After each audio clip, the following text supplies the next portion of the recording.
po jako akawuwo.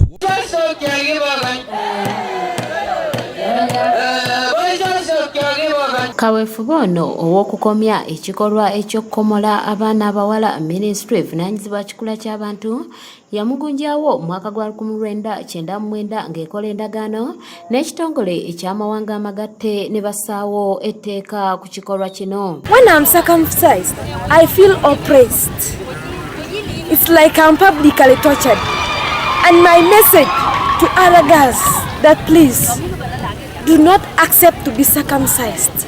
You better run away and meet other authorized people who can help you and you achieve the dreams you have. Me, I say FGM is supposed to be actually deleted from our culture because it is harmful culture to our girls, most especially the health of girls. Honorable Minister Peace Mutuzo ngono Minister omubeezi w'ekikula ky'abantu k'obuwangwa agamba nti okuva batandika akaweefube ono bazze batalaga ebitundu by'eggwanga ebyenjawulo ebirimu ekikolwa kino omuli Kapchorwa, Kalamoja, Sebeiko n'ebirala era ng'ebikolwa bino bibadde bikendeeredde ddala nga bwagenda mu maaso n'okunnyonnyola. Ne twongera okugendanga mu bitundu naddala abaana abawala bakomererwa ng'e Kapchorwa ne Kalamoja okuva tutandika akaweefube eno ebikolwa bino badde bikendedde okuva ku bitundu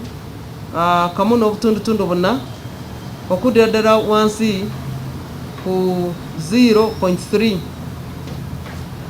oba wansi wa 0 2016 naye ezo statistics oba okubalirira okwo kwa ggwanga ddamba. Ono agamba nti kati wasigadde districts 5 ezikyenyigira mu kikolwa nga kino era nga zasangibwa zikomola nga muzino mulimu Kalamoja abaana abawala abakomolebwa bakola ebitundu 5 ku 100 ate Sebeyi bali ebitundu 2 ku 100. Tulina districts 5 ezisigadde nga zikyakomola era ze zasangibwa nga zikomola naye mu districts omwo mwennyini ya Kalamoja abawala abakomolebwa bali butundu 50 ku 100 ate Sebeyi bali butundu 20 ku 100.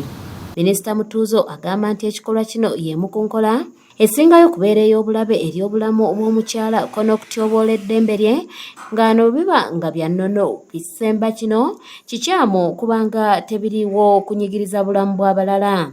Okukomerebwa kw'abaana abawala kwe kumu ku ngeri ezisembayo okubeera enkambwe oba embi nnyo mu kutyoboola eddembe ly'omukyala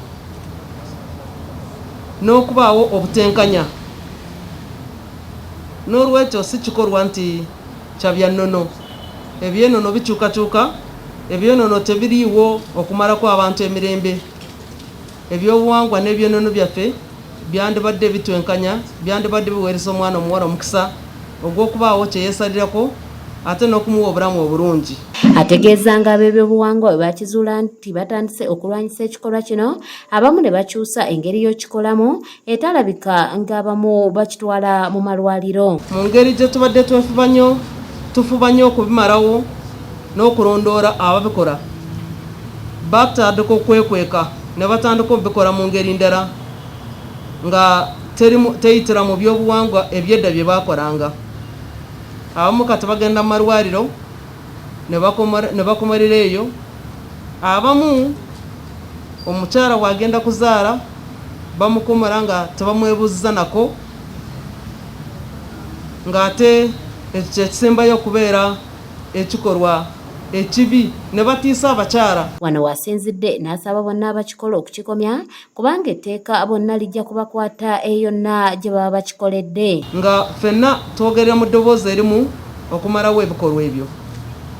N'olwekyo tutaddeko task force eya East Africa ne Horn of Africa erimu abakungu ba gavumenti, abasirikale abasobola okulwanyisa ebikolwa ebyo. Ekyokubiri tulina enkola yaffe eya male engagement kati tugenda kwogeraganyanga n'abaami oba abavubuka okulaba nti nabo batwegatako mu kaweefube ow'okumalawo ebikolwa ebyo nga tubategeeza lwaki ebikolwa ebyo tebeetaagisa wadde mu butonde byalimu abamu tebamanyi nti ebyobutonde ebimu byamarangawo abantu emirembe. Stephen Tumusiime yakusakidde eggulire lino ku lwa ABS Television.